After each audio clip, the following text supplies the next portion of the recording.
Ọlọ́run ló ní gbólórí yìí ọkùnrin bọ̀ dáadáa ibi tẹ́ ẹ tó gbé lọ gbà yẹ ọmọ díẹ̀.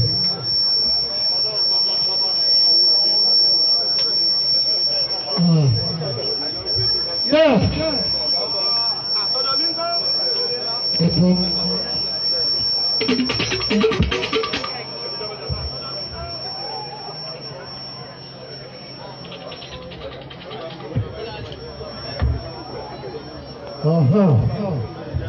Yes.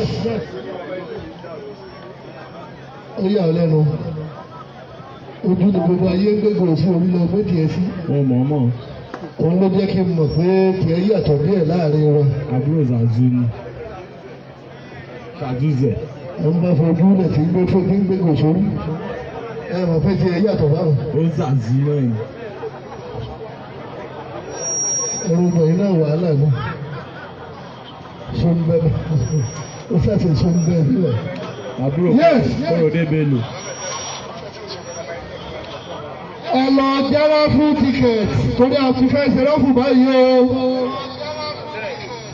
Olùkọ́ lè já mẹ́rin, ó lè já márùn-ún bẹ́ẹ̀ bá ṣe já pọ̀ sí. Bẹ́ẹ̀ làǹfààní àti jẹ́ ẹ̀bùn ṣe máa pọ̀ sí. Torí náà jẹ́ múra sí i. Máa pe bàbá wa president IPU kí wọ́n ṣètò bí a ṣe ṣe raffle draw náà. Bàbá wa president of IPU ẹjọ́ ibi tí ẹ bá wà ẹ máa bọ̀. Chairman raffle draw committee àwọn kan rìn kiri bí alájọ látàárọ̀ ni ẹ máa bọ̀ bí.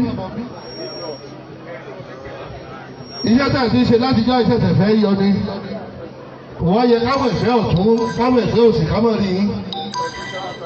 Ẹ ṣeun bàbá torí bẹ́ẹ̀ náà ni wọ́n ṣe wọ́n níkà. Torí àti sáré káàkiri náà ni ó lágbára díẹ̀.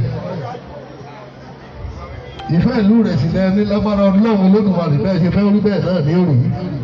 Bàbá raffle ticket.